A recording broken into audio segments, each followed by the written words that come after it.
Então vamos embora, gente. Então vamos dar uma continuidade, né, na onde foi, na onde parou da última semana e vamos até a página 60, tá? Seguindo aquele cronograma que a gente estava. Então o corpo guarda mágoas, marcas, as marcas. Mágoas também faz parte, mas a gente pode soltar elas também. Faz parte dessas marcas, né? É isso. Então vamos lá. E ele começa logo nessa página 40, né, nesse serenar o cérebro, ele vem trazendo lá, relatando o encontro que teve, né, numa palestra, trazendo essa sensibilidade da amígdala e de como ela dependia da serotonina. Então ele traz nesse coisa um pouquinho a respeito da parte medicinal, né, a parte de medicamentos na introdução para tratamento de traumas. Então traz ali a fluoxetina, conhecida como Prozac, como ela foi se tornando uma das substâncias mais bem-sucedidas do mercado, e como foi feito várias pesquisas a partir dessa substância, onde usaram a substância e o efeito placebo, né, para ver qual seria, dentro dessa pesquisa, quais seriam os resultados. E aí eles trouxe uma frase que eu acho que é bem interessante para nós como terapeutas e consteladoras, onde ele trouxe ali, ó, talvez a maior recompensa que essas pessoas tiveram seja só a atenção que lhes é dada, que seria a oportunidade de dizer como se sentem e o que pensam. E aí traz até o exemplo daquele beijinho da mãe, né? A criança vai lá, machuca, cai, aí a mãe, ai, pronto, pronto, pronto, ficou bom, melhorou. E a criança sai como realmente tivesse tomado o melhor remédio do mundo e passado aquela dor. E, ao mesmo tempo, trouxe também que a medicação ela também não foi bem sucedida em todos os casos, como ele trouxe ali no caso dos veteranos de combate. E aí traz aquele outro lado, né? Que faz a gente lembrar também das ordens da ajuda. Para muitos, tinha um ganho secundário em continuar naquele estado, como receber uma pensão ou benefícios por invalidez, que impede as pessoas de melhorarem. Então, muitas vezes, a gente tem que prestar atenção nessa ajuda. Será que a pessoa realmente quer sair dali? O que que ela continua ganhando, permanecendo naquele estado? Porque geralmente as pessoas, eu tô perdendo isso, perdendo aquilo, mas existe um ganho por trás daquilo. Qual é esse ganho? Então, muitas vezes, trazer a atenção para esse ganho pode ajudar a pessoa a começar a ter uma outra percepção daquilo que está acontecendo com ela. E aí ele abordou também um pouquinho desse teste de Rorschach, não sei falar exatamente, né? Vocês conhecem esse teste? Né? Para quem não conhece, esse teste ele é muito usado na psicologia. E quando vocês olham para essa imagem aqui, o que que vocês veem nessa imagem? Como é Me olhar para parece um cérebro queimando, pegando fogo, sei lá, queimado, que eu percebo na imagem assim, esse cérebro está queimado. Uhum. Quem mais tem outra percepção dessa Para mim, imagem? parecem duas pessoas, assim, de costas, uma para cá e uma para cá. E a parte de baixo é como se fossem pés. Olha, uhum, Para mim, engraçado, não me remeteu à imagem do cérebro, não, me remeteu à imagem como se fosse assim a parte da bacia, sabe? Ó, fui lá noutra parte do uhum. corpo, sabe? E aquela parte do meio como se fosse a vértebra, né? A Central, coluna. assim. A coluna, Uhum. aliás, é o eixo, né? É isso. Para mim, é um rato aberto ao meio. Uhum, uhum. Nossa, e para mim parece um caminho, tipo assim, uma estrada e não sei se é meu óculos que tá ruim, mas eu vejo uma estrada, assim, umas árvores do lado com um pouco de fumaça, não sei, um fogo, uma fumaça, mas eu vejo um caminho, assim. Legal. Para mim é um tapete. Uhum, uhum. Tá. Marisa, posso fazer uma pergunta? Parece que a gravação tá pausada ou é impressão minha? Não, tá bom. Tá gravando? Tá. Maravilha. Sim, quer comentar alguma coisa, Maria Helena? Oi, queridas. Eu estou aqui em trânsito, chegando em casa. Para mim, me remeteu a uma imagem radiográfica, né? Também tive a impressão da coluna e a parte óssea da bacia, me remeteu a isso. Uhum. Também ia falar isso de um raio-x, né? Aqueles antigos que a gente tira e da bacia. Olha que interessante. Percebe que para cada uma é um olhar, é uma visão. Então, esse teste, eles chamam de como se fosse um raio-x do nosso inconsciente. E isso daqui não é nada mais do que uma gota de tinta que ele colocou num papel, fechou o papel e abriu o papel. Você é muito sem graça, Marisa. Essa é a realidade. Nossa, eu fazia esse exercício com as crianças na pré-escola. Você vê? E é simplesmente isso, mas quando a gente olha para essa imagem, cada uma tem uma impressão.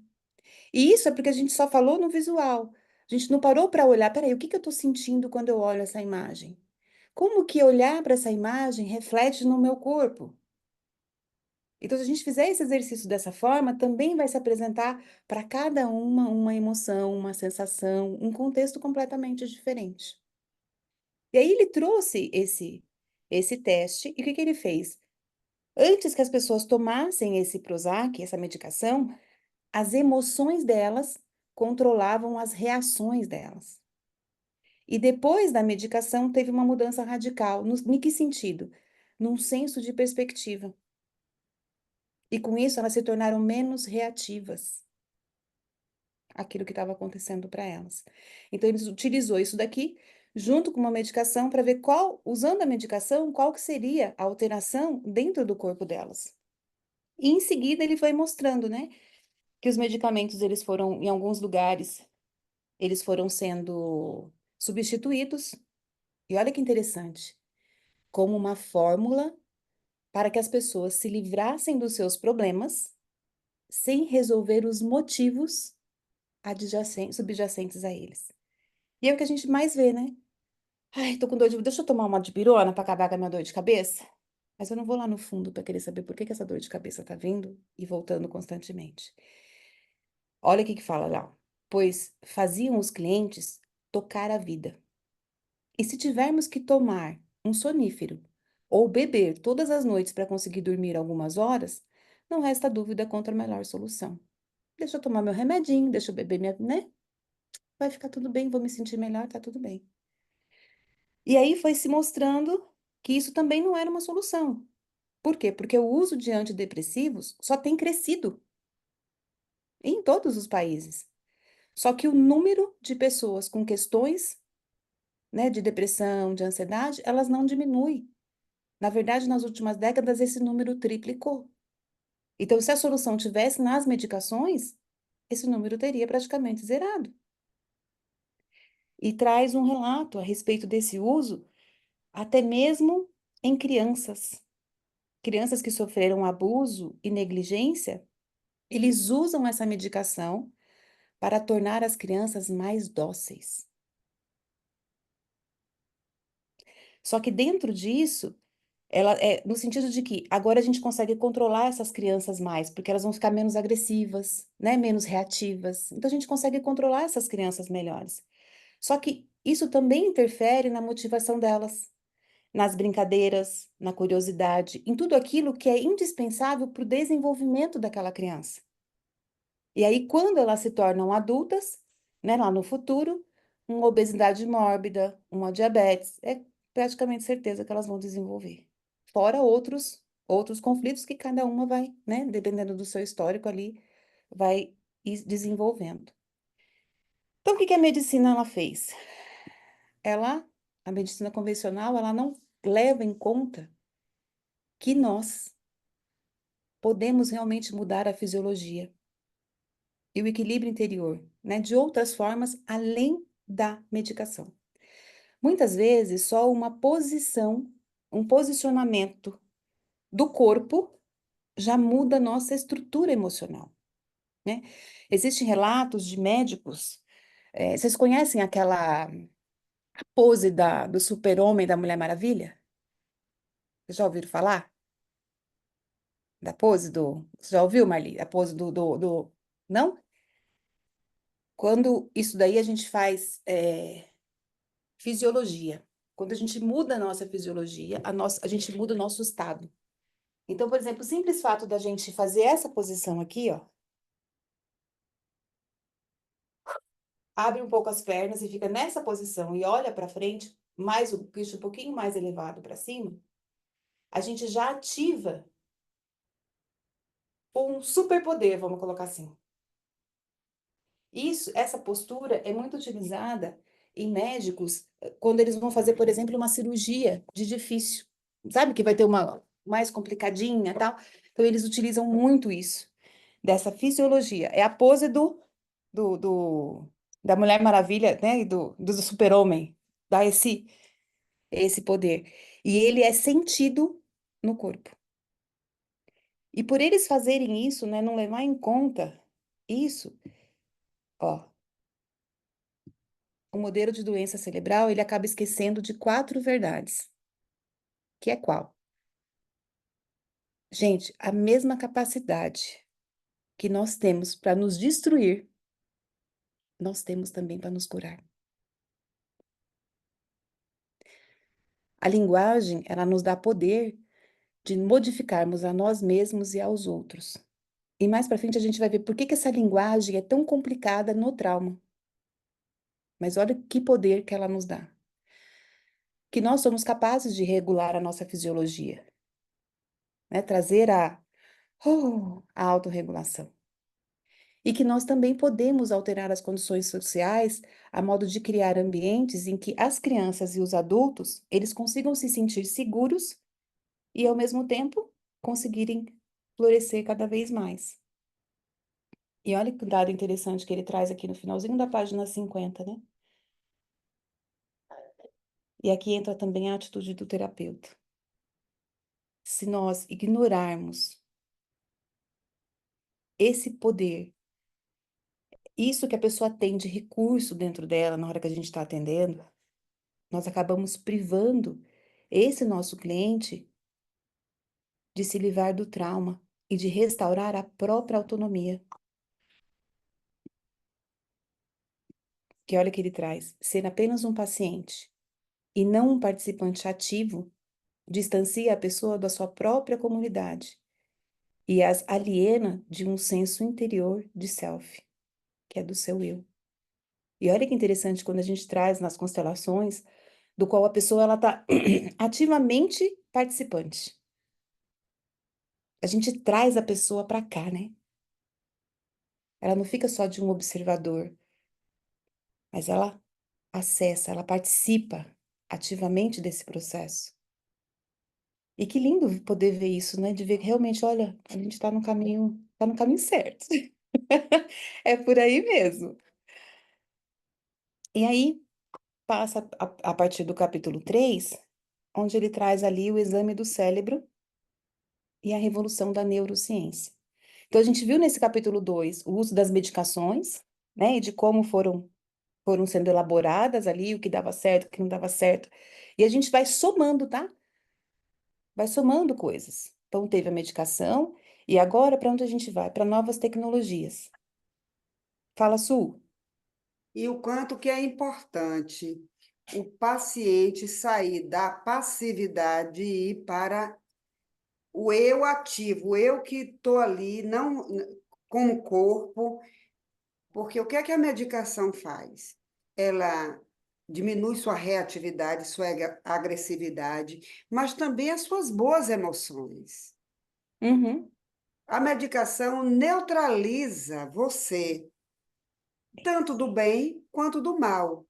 Então, o que é que a terapia pode fazer aí? É encontrar esse meio termo e devolver a esse sujeito o protagonismo da sua própria história.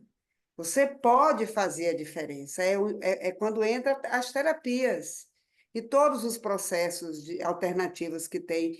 E acho que devolve um pouco para todos nós, mesmo aqueles ditos normais, porque eu acho que de perto ninguém é, o poder da autocura.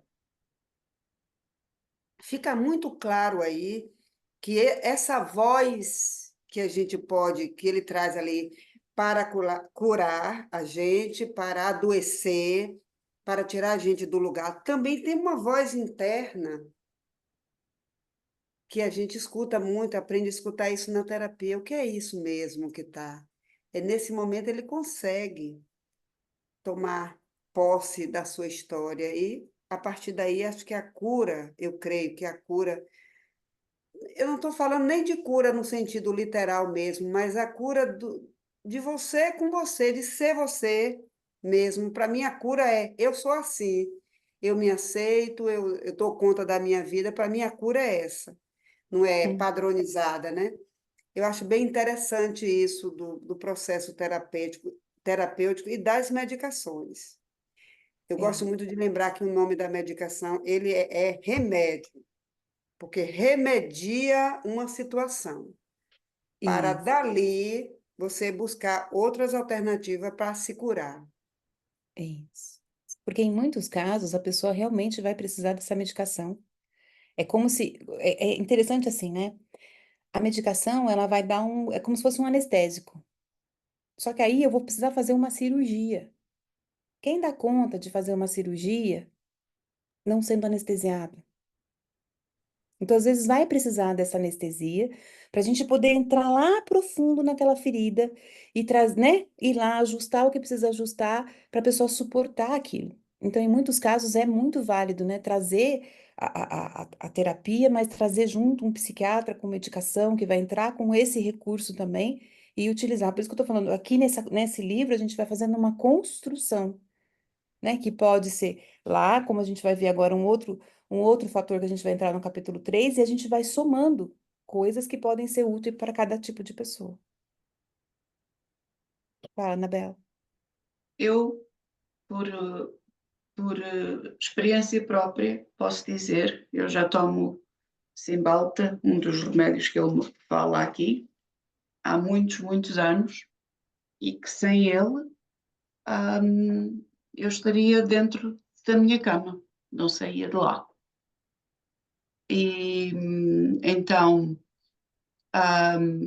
os remédios ajudam muito a dar, como a Sueli disse, a dar ok,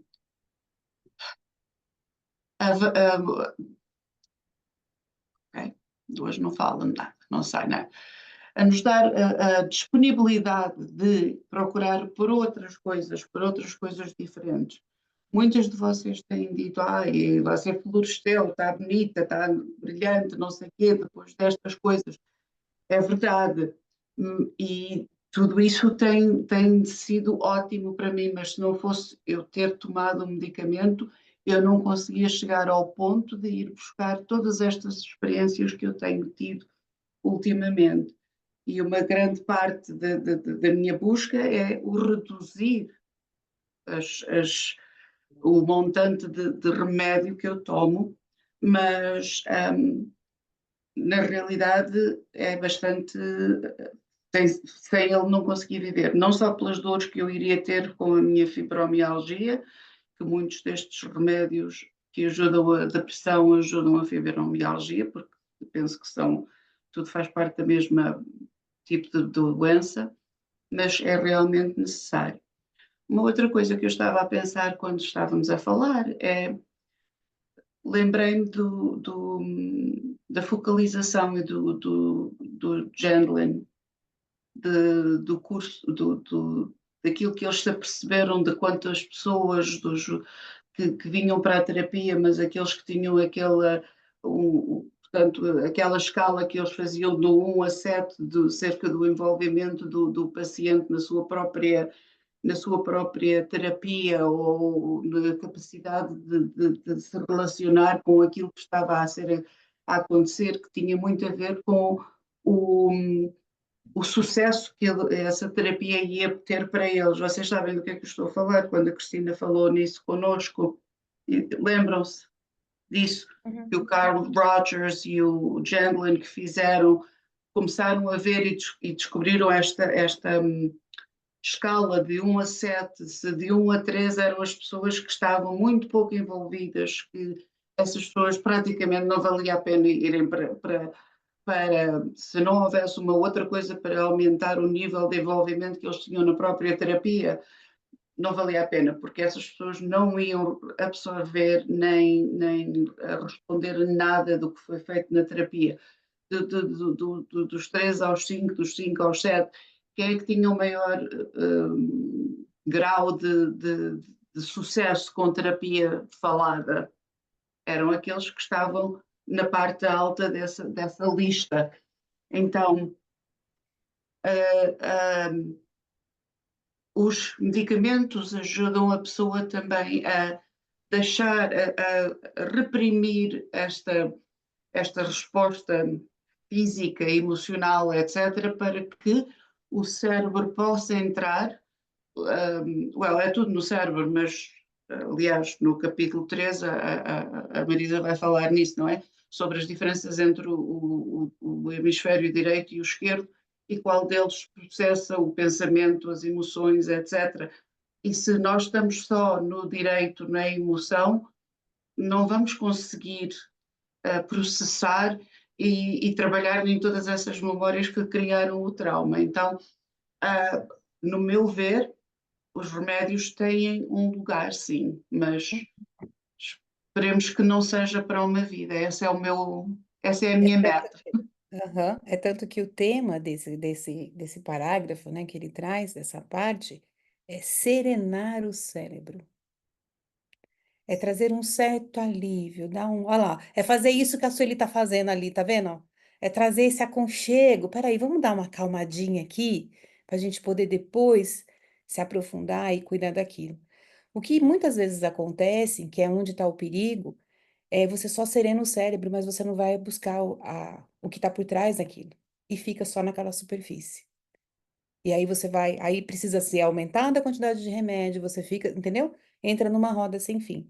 Então, o remédio ele é muito útil, mas ele precisa de um acompanhamento conforme a gente vai vendo um pouquinho mais para frente. E aí ele traz aqui, eles começam a fazer agora alguns. Marisa, desculpa, posso só fazer uma complementação? Que assim, eu trabalhei agora nem tanto, né? Nesse setor que eu estou, nem tanto, mas eu trabalhei muito próximo de um psiquiatra, e é justamente isso que a Anabela falou. Em algumas situações, a fisiologia do cérebro está tão prejudicada que só medicamento para organizar, Uhum, para uhum, depois entrar com uma intervenção.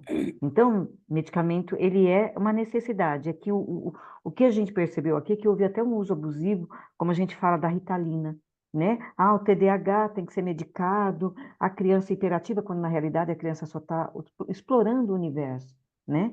Então, o que a gente às vezes precisa ter a cautela é com o uso abusivo dele, porque em alguns uhum, casos ele é extremamente necessário. Se não der a estrutura, reorganizar a fisiologia, não adianta entrar depois com uma intervenção psicoterapêutica, né, a da fala ou qualquer outra intervenção, se esse cérebro não tiver quimicamente organizado. E a medicação faz isso, né? Organiza a função química para ele poder receber as outras abordagens, é né? isso. E a O que é própria interessante? psiquiatria, não todos, né? Mas a própria psiquiatria tem esse olhar, né? É isso. O que é interessante, nós como terapeutas, aqui nós não tem nenhuma psiquiatra, né? Então, o que é interessante a gente entender aqui como terapeuta, como consteladora? Que em alguns casos, a gente pode pegar pessoas, como eu peguei semana passada. Eu atendi uma pessoa que a filha ligou para que eu pudesse atender a mãe dela em caráter de urgência.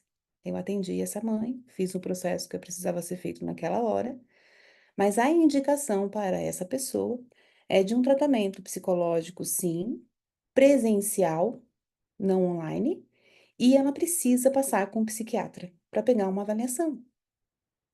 Então, a gente, como terapeuta, a gente tem que ter esse olhar de falar, peraí, até onde eu dou conta dessa pessoa?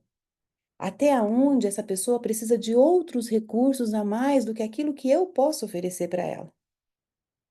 Então eu falei, eu estou aqui, estou disponível para vocês. Porém, a gente precisa de um laudo psiquiátrico, que é provável que ela precise realmente de uma medicação para trazer esse, sabe, esse alívio, esse centramento, até para ela poder aproveitar na terapia. E sem isso eu não vou atendê-la. Então a gente precisa, além de tudo, isso também nos preserva como profissionais. Então aí volta naquele da ajuda, né? Da onde, de que lugar eu me coloco para poder prestar essa ajuda. E aí, nessa parte de medicamento, é a gente entender isso. Espera aí, até onde eu chego, até onde eu não chego. A via de psiquiatra, ok. Encaminha para o psiquiatra. Eu tô aqui. Quando ela estiver mais centrada, ela pode voltar e tá tudo bem. Então, é esse coisa. Agora, que medicação, que usar, por quê? A gente deixa para o profissional que é, sabe, pronto para fazer aquilo. Passa a bola para ele. Fala, Mônica. Eu vou até colocar depois lá no nosso supervisão esse caso que eu atendi sexta-feira, também nesse sentido. É, eu sempre falo, não precisa, uma conversa resolve. Mas o garoto, eu falo garoto porque a mãe que pagou, vive com a mãe ainda, né, 32 anos, ele tava em surto. Então, ali, só a conversa, nem a constelação eu fiz assim, inteira, foram só alguns procedimentos, porque ele estava em surto, ou ele precisa de remédio. Então, assim, essa necessidade do socorro, né, de ter o socorro para aquele momento, para que não passe algo pior. Você sabe que nesse congresso do final de semana trouxe um olhar também para isso no sentido das constelações, né? Cliente chega na postura da criança, nós não constelamos crianças. Então, trazer também o adulto para a postura do adulto antes de fazer uma constelação. Quando a pessoa, nem todas as constelações, as pessoas que vêm para fazer uma constelação, nem todas a gente vai fazer a constelação. Porque nem todas estão prontas para fazer uma constelação. A constelação, ela foi considerada, até a Sophie Helling trouxe isso. É como se fosse uma cirurgia. E nem todo mundo está pronto para fazer essa cirurgia. E muitas vezes uma conversa, um acolhimento e trazer que seja um centramento, mais uma, uma, uma clareza do que está acontecendo com aquela pessoa. E a gente tem várias ferramentas para a gente estar fazendo isso. É muito mais útil do que fazer uma constelação de primeiro momento. Então, traz do constelador esse olhar mais atento e mais, sabe, quando essa Acho percepção. mais cuidadoso, né, Marisa? Ele fica mais Isso, cuidadoso. É mais Mais cuidadoso, atencioso. conhecedor, atencioso Sim, e sim. mais conhecedor.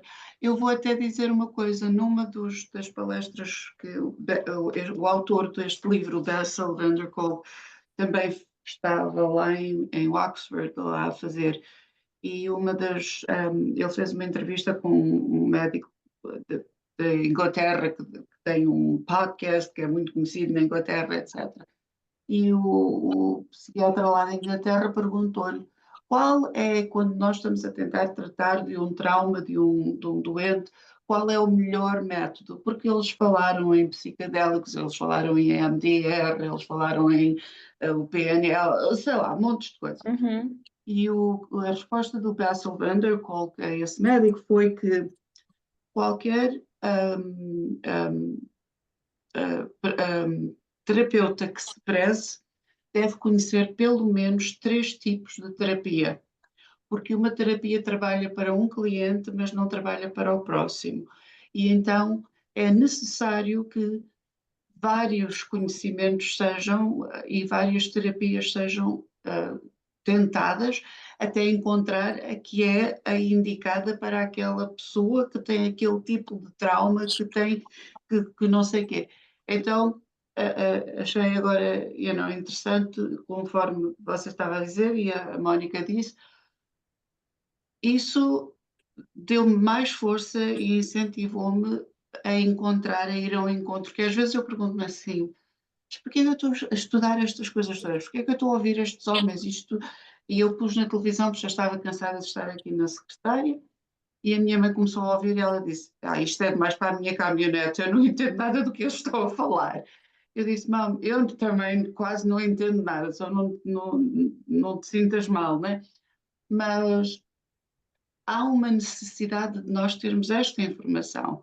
E para isso, esta informação de todas estas coisas, claro que nós não somos psiquiatras, nós não vamos aceitar nada destes medicamentos, mas termos um mínimo de conhecimento de dizer isto está num estado que necessita uma intervenção mais profunda. Neste momento tem que ir ao psiquiatra, foi o que você disse, Marisa. Então, nesse aspecto, tudo isto que ele fala aqui neste capítulo 3, para mim foi muito, muito interessante, muito importante. O meu livro está cheio de notas e de coisas escritas e não sei o quê. De maneira que, ok, continuando, senão não dá para sair a 6:15, não. Eu agora calo-me, vai. Muito bom. Então, ele veio trazendo agora no capítulo 3, referente a essas tecnologias, né? Com qual objetivo ele foi fazer essas pesquisas? Para conhecer como que o cérebro processa as informações. E aí ele trouxe um estudo sobre a tomografia e a ressonância magnética funcional. E aí observar, né, o cérebro processando as memórias, como que o cérebro processa as sensações, as emoções, e eles começaram a mapear os circuitos da mente e da consciência. E aí eu vou citar para vocês uma coisa, essa parte da consciência, tirando aqui um pouco fora do livro, quem conseguir assistir aquele documentário a respeito da consciência é maravilhoso, porque traz a consciência psicológica, que é o que foi abordado aqui, mas traz também a consciência moral e de como ela afeta um todo. Então, quem puder assistir esse documentário, tá? Fica aí de. Marisa, qual documentário você está se referindo? Ele chama Consciência. Consciência tem um trezinho assim, Consciência. Onde São está, por 5 favor? episódios. Na Prime Video Na tem. Prime. Tá, Prime. ok.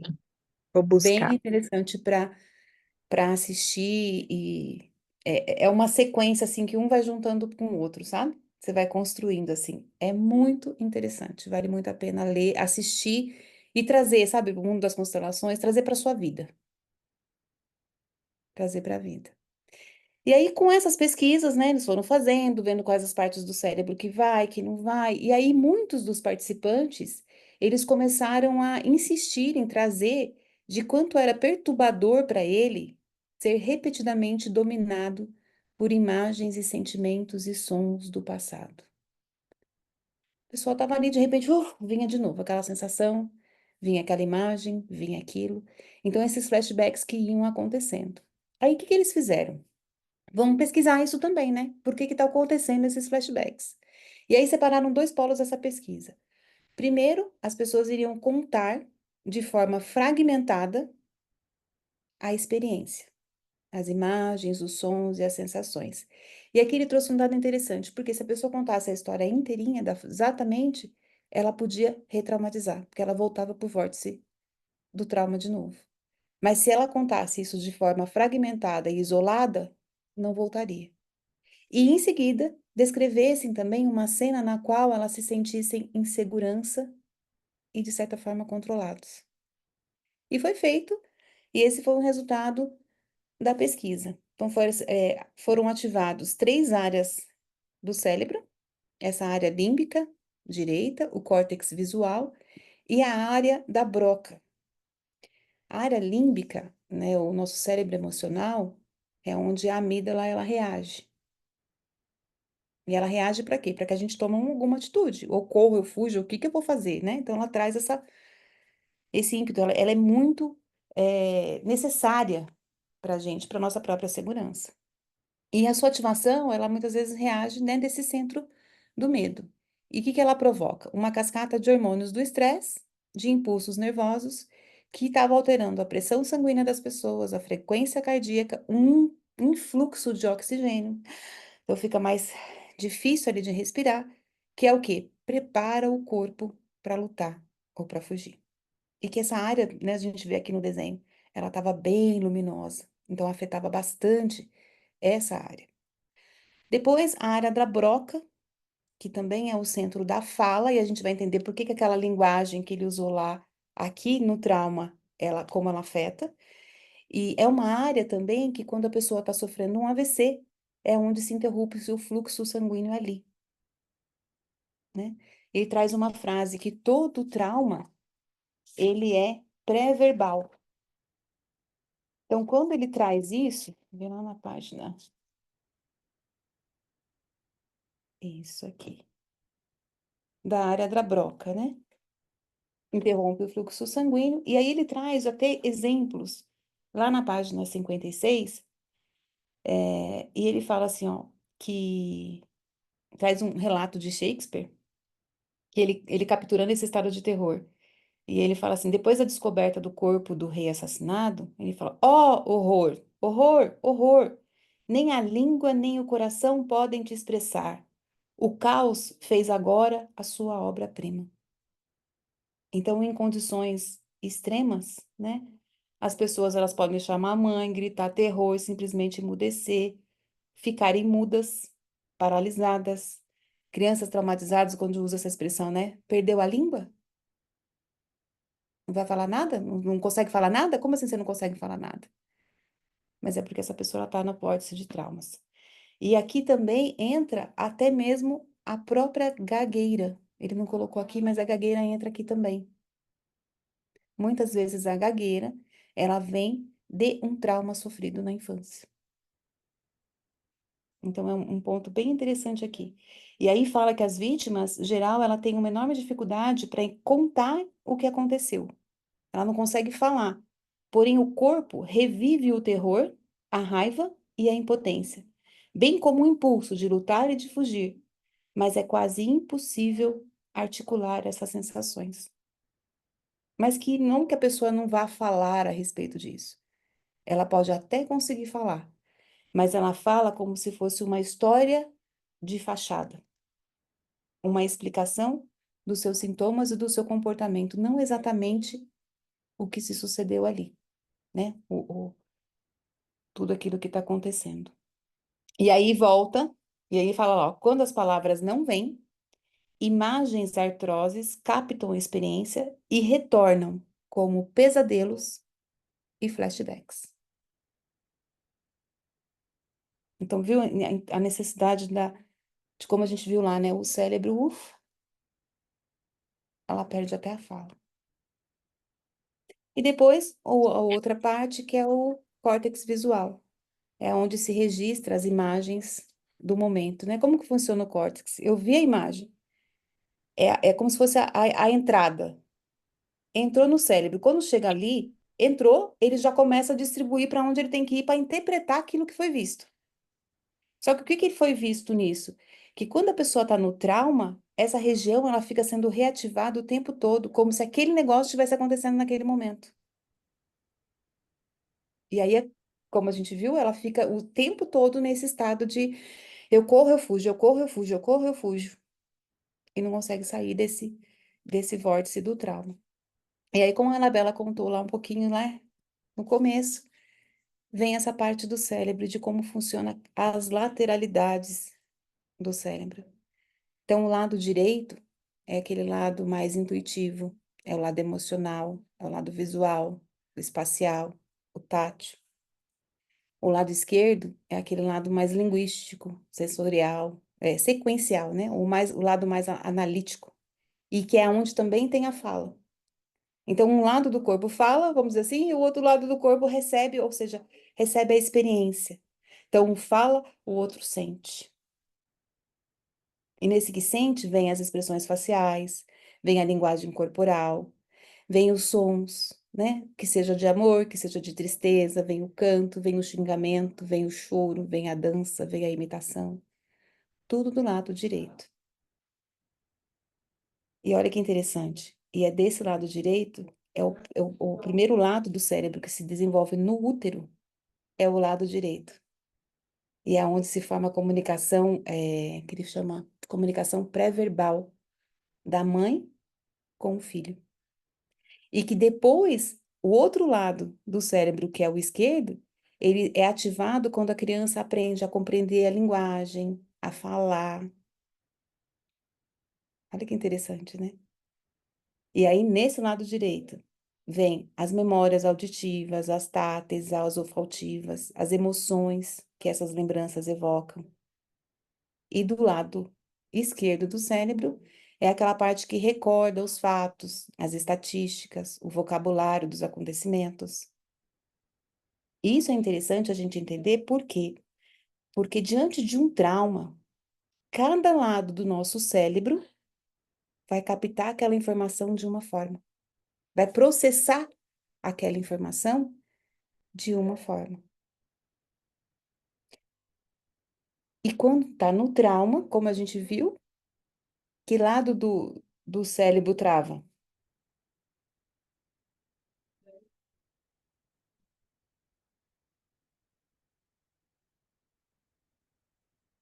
Você perguntou isso?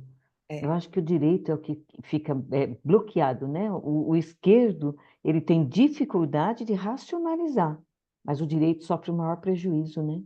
É onde o impacto maior fica guardado. Essa, pelo menos, foi a impressão que eu tive, porque vai lá, né, no como processamos as experiências. O lado esquerdo e o direito também processam as marcas do passado de formas drasticamente diferentes, né? O esquerdo recorda fatos, estatísticas, né? Mas o direito armazena as memórias, né? então, como que acontece que ele explica aqui no livro, Marli? O lado é, esquerdo do cérebro é o que desativa. E aí, porque lembra que a pessoa entra no vórtice do drama? Entendi, isso Ela entendi. fica no drama o tempo todo, naquele, né, remoendo, na luta, na fuga. Por quê? O lado esquerdo, ele é, peraí, deixa eu entender o que está acontecendo aqui agora. Ah, então está acontecendo isso, isso, isso, mas agora não está mais acontecendo isso. Então ele traz para o racional e traz a pessoa para agora. E o lado direito é aquele lado espacial, tá? Sabe? Ah, tá bom, eu tô naquele mundo. Então foi isso que ele observou, que durante o trauma, esse lado direito, ele se intensificava, como se fosse o mundo da fantasia, sabe? E o outro mundo da realidade, e esse mundo da realidade, ele sumia. Porque o que esquerdo é o que faz elaborar, organizar, Isso, sistematizar. Então, ele e- bloqueado dimensiona o direito no impacto da dor, digamos assim. isso. E por isso que a pessoa não consegue elaborar aquela situação e continua ali no trauma, na dor, porque não consegue fazer essa elaboração daquilo que aconteceu. Consegue processar as sensações e as emoções que passou. Só fica a memória da sensação, só fica a memória da dor, das vozes, dos sons, dos cheiros, etc. Mas não consegue dar um significado a o que é que isso quer dizer. Uma coisa que eu achei bastante importante, que ele diz aqui, alguns não escrevi a página, mas ele diz: pessoas com trauma não conseguem ter uma, não se conseguem recordar dos eventos do trauma de uma maneira sequencial. Têm memórias, têm visões, têm memórias visuais, etc. E eu própria posso dizer isso. As minhas memórias do que aconteceu comigo na minha infância são como que flashes, assim, eu vejo esta imagem, eu vejo aquela, eu vejo a outra, e eu digo sempre, sempre disse toda a minha vida, eu sou uma pessoa visual, eu para poder entender algo eu tenho que ver qualquer coisa, não falem só comigo porque eu não entendo só a ouvir. Então é isso mesmo. Um, aquilo que eu me recordo são assim como que, sabe quando a gente tira uma fotografia, aparece o flash, aparece a luz, é assim, são coisas assim, coisas que eu tenho tentado ao longo da vida pôr junto para criar uma sequência, mas que não sei se essa sequência é certa ou errada. E olha que interessante, lá na página 58, ele traz a respeito disso, né? Ó. O lado esquerdo e o lado direito do cérebro também processam as marcas do passado de forma drasticamente diferente. Então, o lado esquerdo, ele vai recordar fatos, estatísticas e o vocabulário dos acontecimentos. E nós recorremos a ele para explicar as nossas experiências e organizá-las. Já o lado direito, ele vai armazenar as memórias auditivas, táteis, olfativas e as emoções que essas lembranças invocam. E ele reage de um modo automático. E aí, conforme essas coisas aqui, né? Porém, quando a gente está em circunstâncias normais, os dois lados do cérebro, eles trabalham juntos e em harmonia. Mas lembra lá naquela imagem que a gente trouxe agora há pouco, dessa área de Broca aqui, ó? Nessa área de Broca, o que que acontece aqui? Com a desativação do hemisfério esquerdo, ela exerce um impacto direto na capacidade de organizar, onde a Anabela trouxe, a capacidade de organizar a experiência em sequências lógicas e em traduzir em palavras os nossos sentimentos e percepções. E sem esse sequenciamento, não é possível identificar causa e efeito, aprender as consequências a longo prazo de nossos atos ou formular planos coerentes para o futuro. E por isso que muitas vezes vem essa expressão, né? A pessoa parece que está perdendo a razão. E é o que traz aqui nesse último parágrafo da página 58, ó. Quando alguma coisa recorda o passado às vítimas do trauma, o lado direito do cérebro delas reage como se o fato traumático estivesse acontecendo naquele instante. No entanto, como o hemisfério esquerdo dessas pessoas não funciona muito bem, talvez elas não percebam que estão revivendo ou reacenando o fato passado. Elas se sentem apenas furiosas, aterrorizadas, zangadas, envergonhadas ou paralisadas. E isso, gente, a gente não tá falando de trauma, não. Isso a gente acontece todo dia com a gente, tá? Todo dia, toda hora, isso acontece com a gente. Olha isso aqui. Depois que acaba a tempestade emocional, elas podem procurar alguém ou algo em quem jogar a culpa. Sabe aquela hora que a gente tem aquele ímpeto de raiva, que se sente insegura, que fica irritada e que grita, que nem sabe o que tá gritando, mas gritou e fez e aconteceu? Aí eu vou jogar a culpa em alguém, né? Porque ela é minha, então eu jogo em quem eu quiser. Aí o que que a gente vai fazer com ela? Comportam-se daquele jeito porque você chegou com 10 minutos de atraso. Porque você queimou as batatas. Ou porque você nunca ouve o que eu digo. E é claro que quase todos nós já fizemos isso alguma vez ou outra. Mas quando nos acalmamos, em geral, conseguimos admitir o nosso erro. O trauma, ele interfere nesse tipo de percepção, que com o passar do tempo, a pesquisa, né, que conforme ele foi fazendo, mostrou por que que isso acontece. Então, é bom isso aqui para a gente começar a observar, né? Como que as minhas reações refletem algo que tem aqui dentro e que eu ainda não olhei, que eu ainda não acessei dentro de mim. Então, essa autoobservação é bem importante. Fala, Marli. É que a gente trabalha no processo terapêutico para ressignificar. E às vezes a pessoa não está com a aptidão, ela não está no seu gozo, o trauma danificou, né, o uso da parte esquerda, então ela não vai conseguir ressignificar. Por isso a importância, né, de conseguir captar o momento de trauma, manejar, porque a gente sempre fala assim, é ressignificar o passado. Ela não está apta, né? Ela não está em condições de fazer essa ressignificação. Interessante a gente se apropriar disso, né? E E de até repente tomar a gente quer. cuidado, porque às vezes a gente vê que a pessoa está naquele trauma, a gente percebe aonde que está o problema, só que muitas vezes a gente não pode ir lá e cutucar a ferida, porque senão vai ser pior. A É, pessoa ainda não está em condições, ela não está pronta para mexer naquilo. Por mais que eu, como terapeuta, eu olho para Marli, eu sei exatamente onde está a ferida da Marli, aonde eu preciso cutucar para ela melhorar. Só que eu tenho que ter essa perspicácia de, peraí, será que eu cutucar nessa ferida ela vai dar conta de... Será que ela está pronta para que eu possa mexer aí? Posso dizer isto de outra maneira, Marisa? Sim, Será que ela consegue distinguir que o que está a sentir neste momento está a passar agora e não aquilo que passou no passado? Ou vice-versa?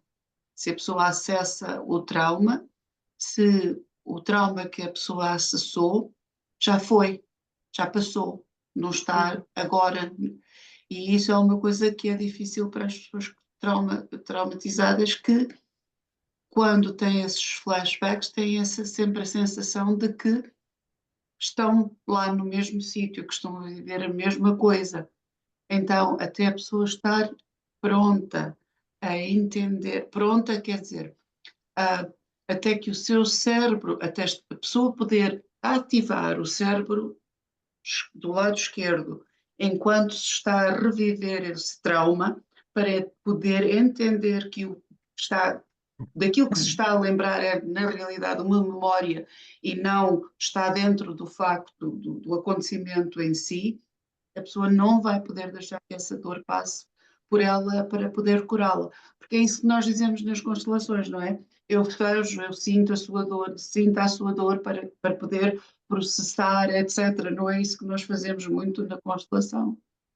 Dizer, vamos sentir, deixar que a dor passe por nós. Deixa a dor passar. Muitas vezes a Cris diz, vamos respirar nessa dor, vamos aceitar essa dor, mas é preciso que a pessoa tenha a capacidade mental, nesse momento em que está a reviver esse trauma, de sentir, de poder dizer assim, ok, eu sentir isto agora, não quer dizer que eu estou lá outra vez, mas eu estou aqui, neste sítio. Então, há realmente todo um trabalho a ser feito antes de podermos ir e dizer à pessoa, vamos sentir isso de novo.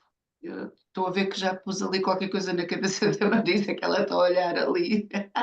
Fala. me veio, me veio uma percepção assim, me veio agora, né? Vou falar. Tenho base para isso? Não, mas é o que veio agora na cabeça. É o processo de olhos abertos e olhos fechados. Do quanto de olho fechado a gente acaba acessando um lado do cérebro e de olho aberto o outro. Não sei, tá? Não tenho base para estar falando o que eu tô falando. Mas que veio isso, né? Que muitas vezes a gente fecha os olhos, mas depois a gente abre o olho para a realidade, para o aqui e agora, né? Por Eu isso acho que elas nos Olho dizem, aberto. olha Eu vou para a esquecer. sala, identifica E 4, 5 coisas na sala, onde está, para a pessoa entender que eu estou aqui neste momento, não estou lá nas memórias que eu estou a reviver. Isso é isso. eu parte acho que dessa técnica que ela nos ensinou também. eu acho que a ideia é justamente essa, é trazer a pessoa para cá justamente para ela não acessar alguma coisa que depois não seria o momento ali, né? Mas ela de olhos abertos, ela fica no presente. Você É traz ela de isso. volta, né, para aquela situação. É E, bem por isso, né, exemplo, Marisa, eu um acho. dos exercícios do trauma, né? De você, que é de olhos abertos, né? Os exercícios de trauma geralmente são de olhos abertos, e de você trazer, às vezes, o foco, né? Daqui, lá na frente, o da mão, de um lado e do outro. Então, geralmente, eles são feitos assim também. Eu acho que é para trazer tanto esse estado de presença, mas também esse estado do aqui e agora. De entender que aquilo está no passado e que você está agora, aqui no presente. Bem interessante. E aí, nessa Bom, parte da paralisação, né, da reação de lutar e de fugir, onde no comecinho ele me lembrou muito da teoria polivagal, onde, que é interessante, né, quando a pessoa ela começa a trazer o drama, né, a história do trauma, daquilo que aconteceu, é como se ela realmente estivesse revivendo aquilo. E ela entra num processo químico do corpo de acionar aquele estresse, aqueles hormônios. Só que o que que acontece? Diante de uma situação de estresse, a gente vai ativar esses hormônios, porque eu preciso fazer alguma coisa. O que acontece na situação do trauma? Esse sistema, ele continua funcionando o tempo todo, ele não para. Aí, né? Continua e vai causar vários problemas depois. Não cessa, não dá aquela acalmada depois disso.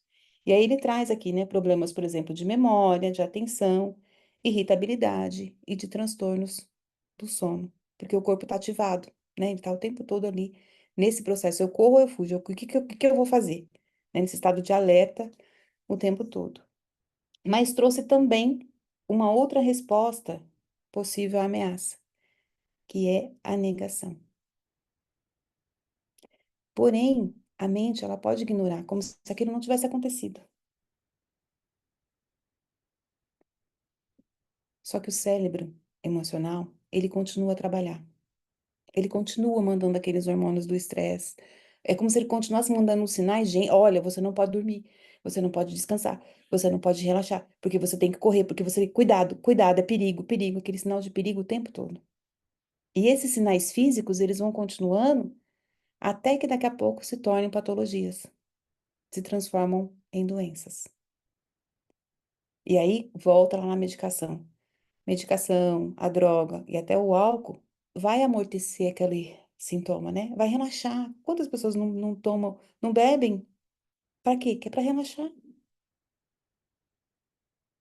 E aí a gente pode trazer até para o mundo feminino. Quantas mulheres não precisam tomar um vinho, tomar uma bebida, para poder ter uma boa noite de amor, para poder relaxar, para sentir prazer? Agora, o que está por trás de que sem essa medicação, sem esse álcool, sem isso, elas não podem se entregar por inteiro?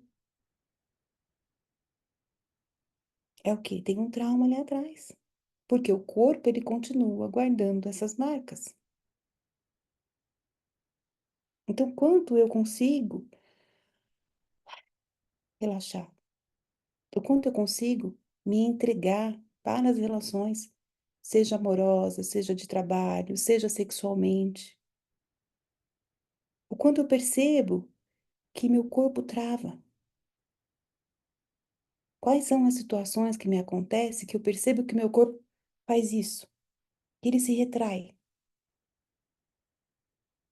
Então, começar a observar isso bem em nós mesmos, né? Praticarmos isso no dia a dia. Onde que eu sinto que meu corpo retrai, que eu comprimo? Então, essa observação, ela é bem, bem importante para nós também estarmos fazendo. E finaliza ali, traz ali um pouquinho, né, falando que, ó, há mais de 100 anos, todo livro de psicologia e psicoterapia afirma que esse método de falar a respeito das sensações aflitivas é capaz de resolvê-las. Porém, a gente viu lá nos estudos até do cérebro que o que acontece no trauma, uma das coisas que bloqueia é a fala. A pessoa não consegue elaborar o que aconteceu. E é um efeito que o próprio cérebro faz, né? O corpo tá ali travado, o cérebro também bloqueia isso daí, não consegue falar. E é tão nítido que é como os sintomas do AVC.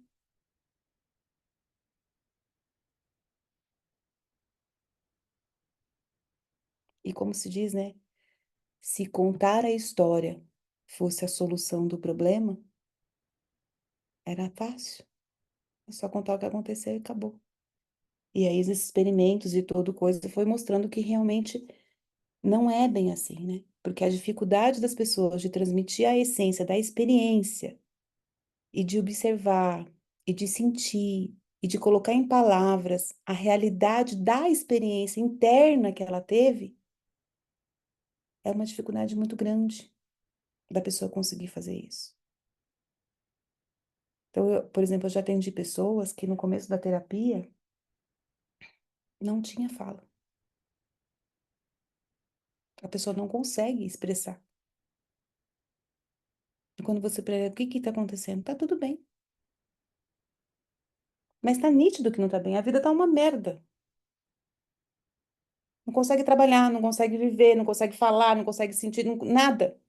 Ah, tá tudo bem. Aí vem aquela parte da negação, que é um dos recursos. Mas é que eu também não sei o que tá acontecendo comigo. Eu não sei nem falar o que que eu tô sentindo. E aí vem a parte do terapeuta, do acolhimento. De trazer essa pessoa, né? E aí ele traz ali no final, né, que as imagens que eles obtiveram revelaram que o pavor dessas pessoas persistia e podia ser desencadeado por múltiplos aspectos da vida diária.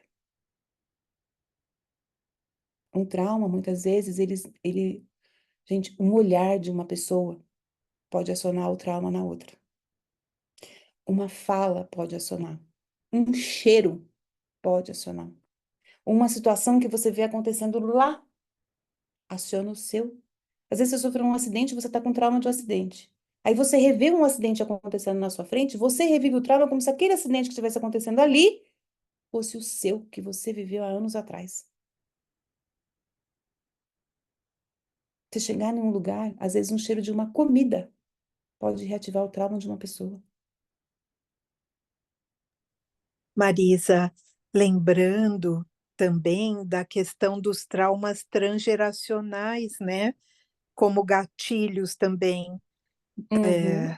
Essa parte que nós temos estudado também no manejo dos traumas, como muitas vezes o exemplo, né, que muitas vezes um som, por exemplo, de abelhas remetia uma determinada pessoa a uma memória transgeracional da granada, né, do som da granada, que foi vivida na época da guerra pela ancestralidade, né?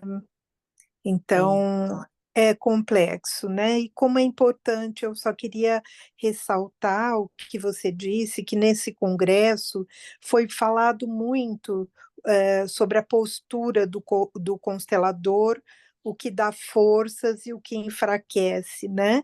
E ressaltado também a palestra do Andrei, é, é, trouxe isso de uma forma muito clara, como a necessidade também dos facilitadores da constelação aprenderem manejo de trauma, né? Como uma postura que traga força.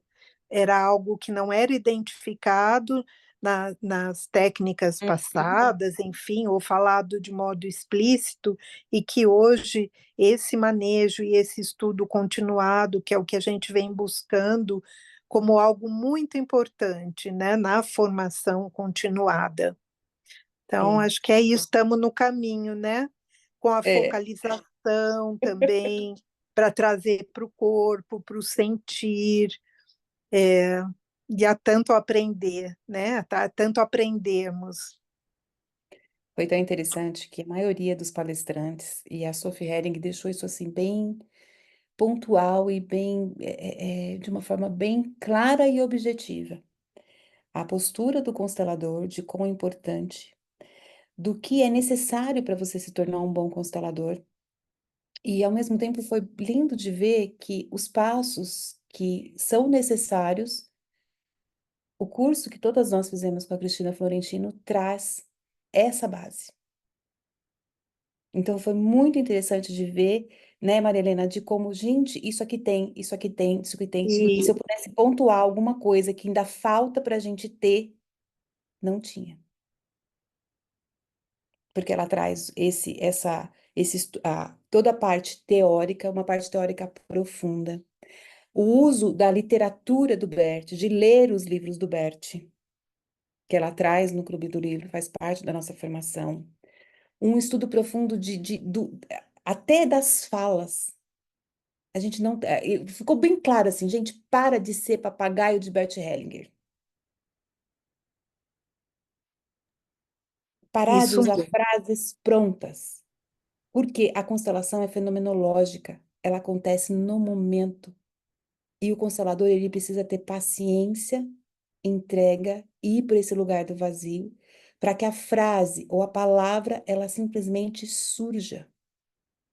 Aí mostrando a postura da entrega, de você observar, de você, né, aquele estado de presença. O centramento, a Cris arrasou. Tanto que no sábado, a palestra dela foi na sexta. O sábado eu falei para a Cris, você não estava aqui fisicamente, mas de alguma forma você estava, porque iniciou o dia citando o nome dela e terminou o dia citando o nome dela, junto com o nome da Sophie Henninger. Isso Então, só pra gente... mesmo. A Não foi? gente é um online sentiu a energia. Online a gente Nossa, viveu. gente, Imagina foi quem assim, estava lá. Imagina quem estava lá. foi demais, foi demais. O congresso foi muito bom, foi maravilhosa a experiência de estar lá, de conhecer outros professores, sabe, de sentir esses outros professores, uma visão, né, de um outro lugar, vamos colocar assim, amplia, né, de ver que estavam falando a mesma língua, de sentir essas pessoas ali, a congruência delas daquilo que elas são na telinha, né, do que elas são presencialmente ali, então essa congruência delas de vida, de que realmente Marisa, elas vivem esse sistêmico. um E da constelador em importância Libras. Um constelador em Libras. lindo, gente, a inclusão de tudo isso. Então, foi muito interessante. A parte dos surdos foi top, gente, top. Entender pertencimento, do que é um pertencimento, é muito legal. Então, foi muita coisa muito interessante nisso.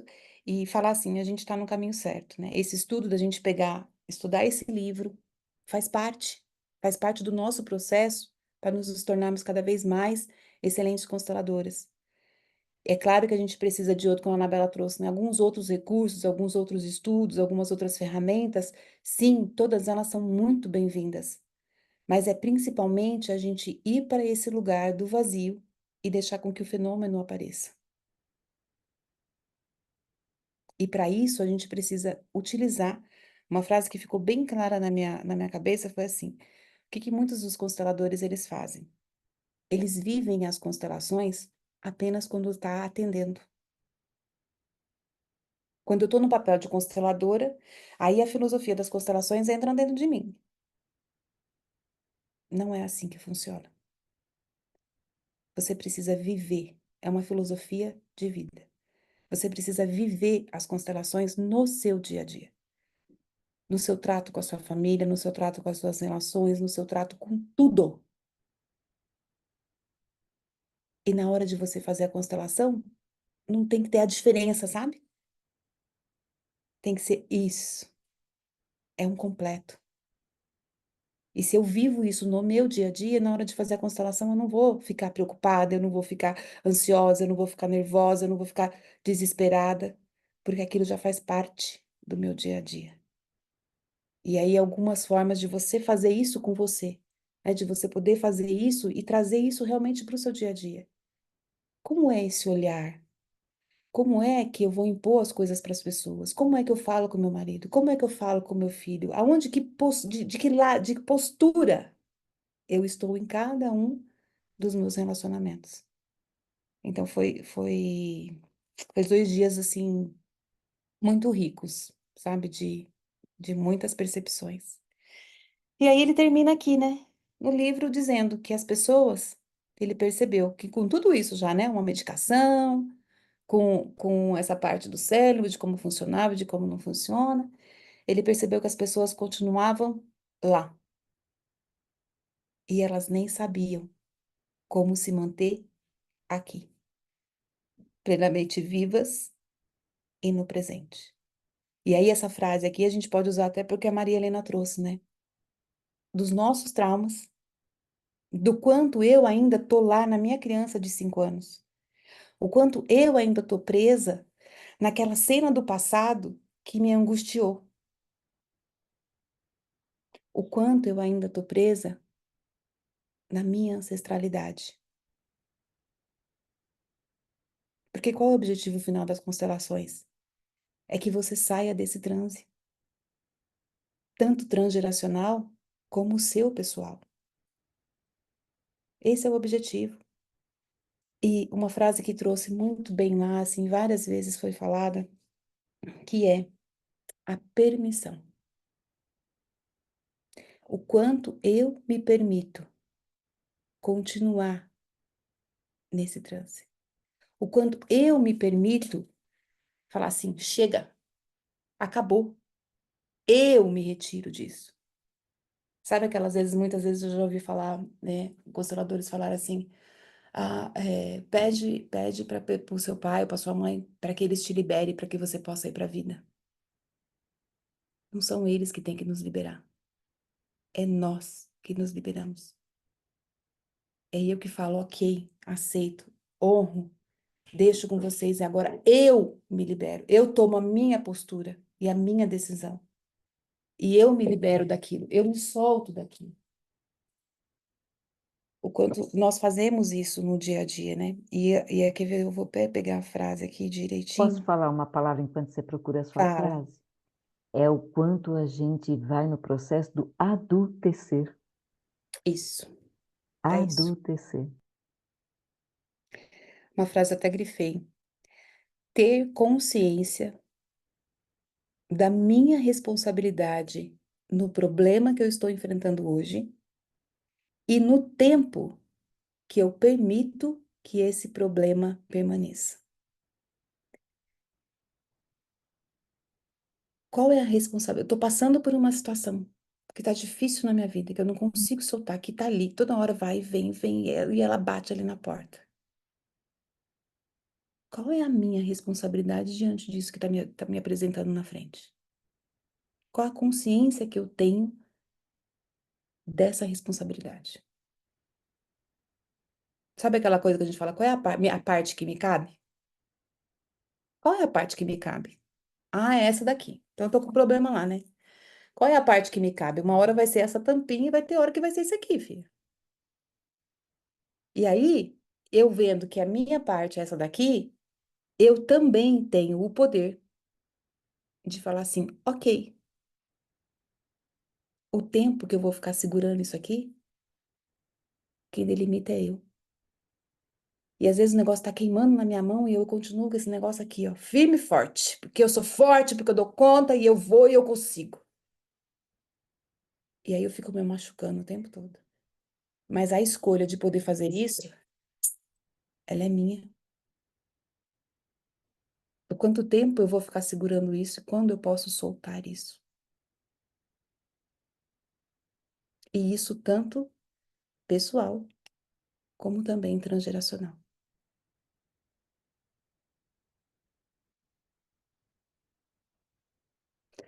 Falem, meus amores, a apresentação acabou. Ok, então antes de terminarmos, eu queria relembrar a todos que quarta-feira, pelas 19 horas, vou fazer mais uma constelação de órgãos por sorteio. Quem quiser participar, terei muito gosto que estejam presentes. Vou E muito tentar, hein? obrigada. Vou tentar. Ok, ok. Muito bom, meninas. Mais alguma consideração a respeito do livro que vocês queiram Quem vai trazer fazer a para a gente próxima? fechar? Quem vai fazer a próxima apresentação? Para Nós o já vemos, capítulos Isabela. 4 e Vamos 5. só, deixa eu só encerrar primeiro o livro para ver se alguém tem mais alguma coisa a respeito do livro para falar. Fique à vontade. Alguma percepção que teve a mais? Só lembrar que na última frase que ele coloca aqui, na página 60, ele fala Uhum. assim, e o quanto a gente fala de outras técnicas e outras abordagens. 3 anos depois de participar do estudo, Marcia me procurou como paciente e eu a tratei com EMDR, tema do É, capítulo 15. E aí é. é interessante que eu fui pesquisar sobre EMDR, só psicólogos podem fazer, né? Aqui Então, no de Brasil, sim.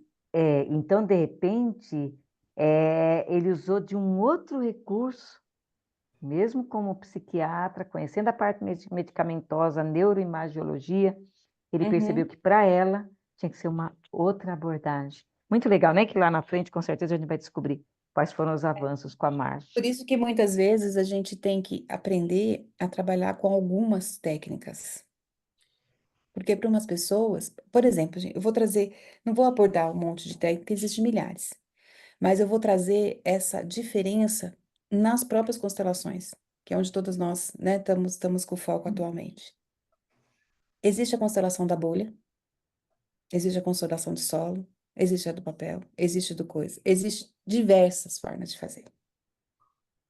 Para cada pessoa, a gente vai utilizar uma. Tem pessoas que não conseguem visualizar nada. Como que eu vou fazer uma constelação na bolha? E se eu só fizer a constelação na bolha, eu não vou conseguir ajudar essa pessoa. Tem pessoas que se eu trouxer Bonequinho? Ai, meu Deus, mas que coisa. Que raio de bonequinho é esse? Pra que esses bonequinhos? Não tem nada a ver esses bonequinhos. Então, cada pessoa, a gente pode utilizar a própria ferramenta das constelações para cada uma de uma forma diferente. Dependendo da pessoa que vier, a gente não vai nem fazer uma constelação. A gente pode trabalhar um exercício sistêmico com aquela pessoa. E que para aquele momento vai ser o que ela precisa. E que depois, numa próxima, quem sabe a gente usa o MDR, né, Mari? A gente usa uma outra coisa. Vai ter cliente que vai chegar e que a gente pode utilizar, vai ser a focalização, por exemplo, que é o que todas aqui têm. Então, cada uma, cada pessoa num estágio, cada pessoa, isso é importante a gente entender. Cada pessoa está num nível de consciência. E sabe uma coisa que eu acho interessante, Marisa? O Theta Healing, né? Ele é bastante aceito dentro dessa área, né? Quando eu vou ler as teorias, né, da constelação, você percebe que eles têm um respeito pelo Theta Healing. Eles têm uma receptividade e um respeito, né, da forma como o Theta Healing acessa campo, da forma como o Theta Healing trabalha essa coisa de padrões, né, repetitivos, e que a gente chama de download, né, e a gente vai fazendo ali uma forma de trabalhar downloads, a gente faz leitura intuitiva, né, do campo. Então, é bem interessante, são várias ferramentas, né? Na numerologia, eu tenho ampliado minha forma de... Agora eu entrei com orientação dos florais, porque encontrei um livro que faz um link muito interessante. Então, a gente vai ampliando o universo, né? Bem legal. E é interessante que, gente, só da gente estudar a obra de Bert, as constelações, fazendo esses cursos, o que que a gente percebe? Vocês já pararam para perceber, estudando tudo que a gente está estudando, quais outras técnicas a gente aprende por trás disso, por trás das constelações? Mas aí eu vejo também uma parte que a gente precisa olhar com um olhar amoroso, que nós fomos, o ser humano foi coisificado, né? Todo mundo, uma regra só, um jeito só. A gente vai ter que, o constelador, ele tem que reverter isso e ver o ser humano, cada pessoa como uma.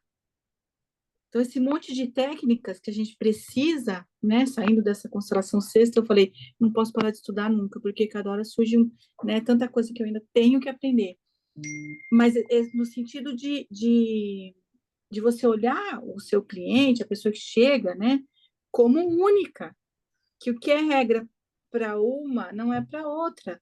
Então, esse trabalho inverso do que foi feito até agora com a humanidade, né, a gente está tendo que voltar e ver cada ser humano como um, na sua individualidade, no seu jeito E de olha que ser. interessante, Mônica. Posso... A pode falar, percepção Marisa. sistêmica, ela vê a pessoa no individual e também no coletivo. Porque essa pessoa no individual, ela nunca está sozinha. Mas além dela, do individual, de você olhar para a pessoa, para o momento Lá da atrás. pessoa, você olhar cada sistema do qual ela está inserida. E a gente não está só dentro do nosso sistema familiar. Não é só pai e mãe. É todos os outros sistemas que compõem essa pessoa. Seja no campo religioso, seja no campo da profissão, seja no campo, entende? Por exemplo, aqui eu sei que a Mônica e a Anabela, mas eu não sei- as outras eu não sei. Eu ia falar, Mas estão também no campo da pedagogia, ai, entende? Como é estar nesse campo da pedagogia? E como trazer a... Ai, olha, gente, como trazer... Isso ficou tão lindo de ver, porque vocês não precisam deixar de ser pedagogas para vocês serem consteladoras. Mas por que não ser uma pedagoga consteladora? Uma pedagoga sistêmica? E de como fazer isso, trazer... lembra quando traz assim, como uma filosofia de vida? É como trazer aquilo que a gente aprende desse sistema, de olhar para esse negócio não mais assim, mas olhar para esse negócio dessa forma assim, e trazer para a vida toda, para todos os seus sistemas, para onde você pisa, para as pessoas que você convive. Então, é um olhar muito mais amplo do que a gente imagina. E, ao mesmo tempo, respeitando isso que a Mônica trouxe, essa individualidade, de que ela faz parte do todo, que ela é um todo, mas ela também é única e exclusiva. Aham. Então é a gente conseguir olhar para o macro, mas também olhar para o micro. Aí você olha para o micro de novo e daqui a pouco você olha para o macro de novo. A Sophie trouxe alguma coisa assim também, eu não sei se foi na quinta que ela teve uma palestra também antes, ou foi na Panorama, sexta, né? trouxe esse nosso olhar, sabe? A gente não tem que focar numa coisa, a gente vai olha ali, mas olha aqui. Aí daqui a pouco quando você está aqui, você volta para lá de novo. Então é esse movimento, né? Que é o movimento de contração, expansão. Aí você pausa, peraí, deixa eu olhar de novo, respira. Aí você vai lá, contrai de novo, e você expande de novo, e você respira. Que é o movimento da vida. Posso fazer uma fala, Marisa? Mônica, é que na cultura ocidental, a gente vê o homem muito na sua unicidade. Na cultura oriental, a gente vê o homem na sua multiplicidade. Então, nós agora no Ocidente estamos recebendo mais abertura para isso. Sim. Eu tenho estudado com o Hernani, né, Fornari, e ele tem dito isso. Foi de 70, 80 para cá que nós no Ocidente começamos a receber as contribuições do Oriente, que já tem essa visão de longo alcance do ser humano múltiplo, do ser humano além do físico. Nós somos além dessa primeira matéria que a gente visualiza, né? Então, nós estamos tendo que fazer uma corrida do tempo mesmo. A gente está tendo que correr, É porque como a nós estamos Mônica fez, sendo né? Volta, volta, estimulados. volta, volta. Eu acho que a Sofia falou isso, né, com a palestra que ela fez com a Nora. Ela falou Nós estamos que, sendo que que estimulados. a China está na nossa frente lá, Porque a lá, cultura, eles já têm influência do Egito, eles já têm influência das culturas que vêm lá, da ancestralidade, eles receberam isso. E Sim. nós E estamos ela correndo trouxe, atrás. e ela trouxe essa diferenciação das constelações em cada país. E como a cultura do país influencia a forma de você trabalhar com as constelações. Então, a forma que você trabalha nas constelações aqui no Brasil é uma, o que trabalha na Europa é outro, o que trabalha nos Estados Unidos é outra. Em cada região é de uma forma. E que, aí como trouxe, né, a China tá 10 anos atrás. Tipo assim, a gente acha que tá arrasando, a China já tá muito mais à E eu frente do achei que que o Brasil, né, o Brasil, porque a gente e falando assim, a Ana mora em outro país, mas eu não sei se ela é brasileira, não, né, Ana? Eu sou É brasileira, português, vivi no né? Brasil 42 anos e saí do Brasil agora, tem 8 anos. Então, essa parte cultural do Brasil é muito rica, porque a gente tem uma mistura de religiões, uma mistura de cultos, uma mistura de raças, de tudo, que é muito rico isso.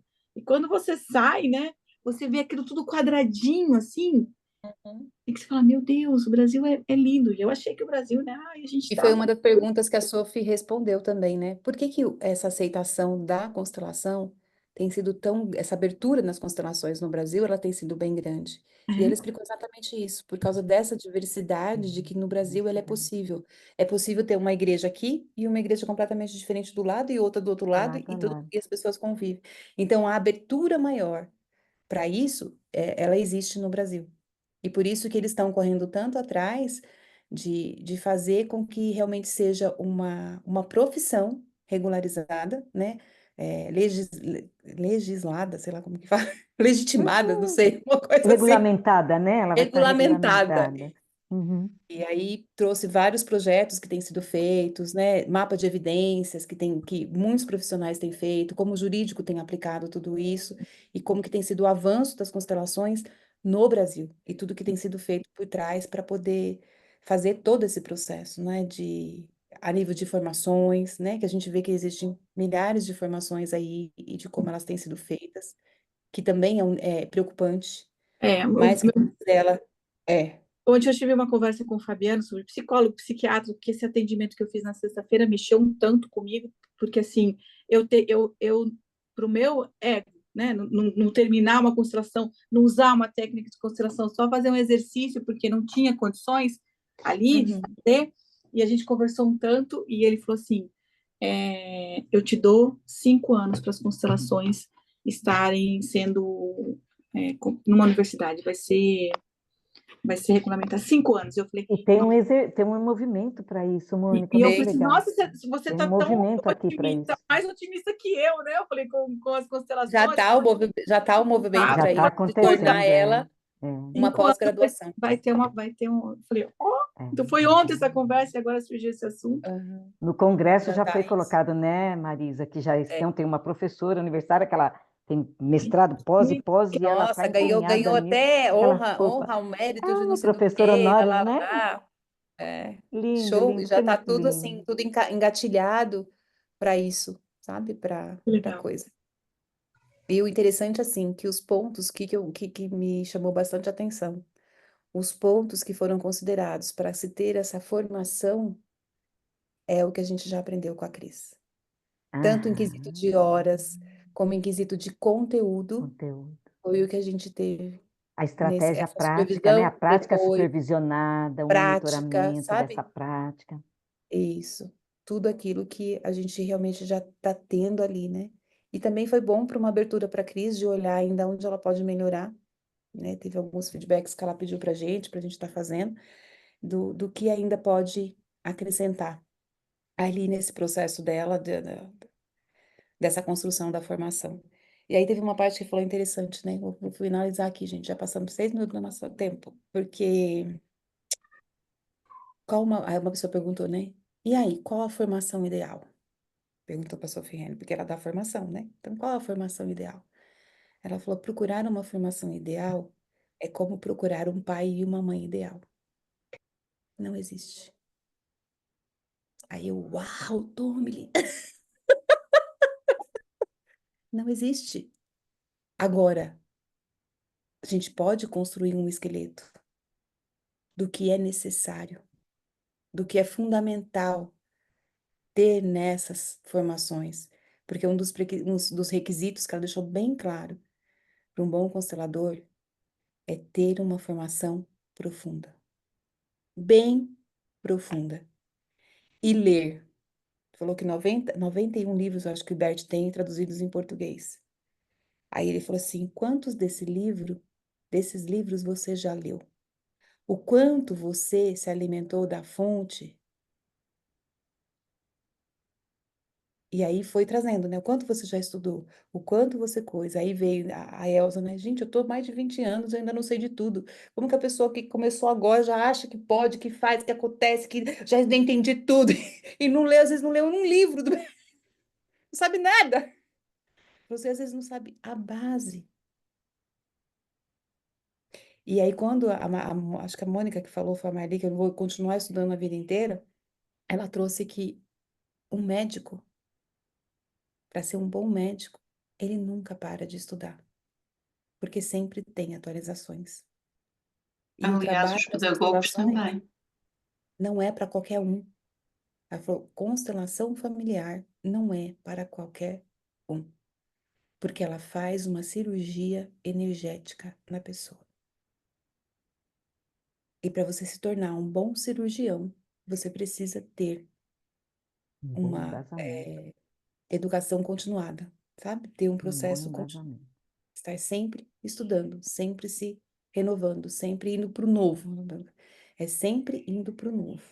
E muita E, prática. e muita prática. Muita prática, porque as constelações é teoria e prática. Teoria, prática, vivência. É viver, sentir, que é o corpo, né? Eu vou É falar como trabalhar. assistente social, eu nunca parei de estudar o ser humano. A psicologia, a psicanálise, a psiquiatria e as várias formas de funcionamento do ser humano, porque todo dia está em transformação. A gente pode ver pós-pandemia. É outro usuário que está ali na minha sala. Pós-pandemia. É vida. É outro usuário, é outra vida que está ali. Aquela coisa da vulnerabilidade social, ela ganhou outra leitura, outra dimensão. Gente, vocês já viram esse livro aqui? Não, que Aí, controlar a vida. É o mesmo autor que fez aquele dos... Juan Garriga, né? Eu vi em É, cima. das moedas. Onde estão as moedas? Constelar a vida. Diz que ele é maravilhoso. Diz que é maravilhoso. Eu peguei ele ontem. mês de Não consegui aniversário. nem olhar direito.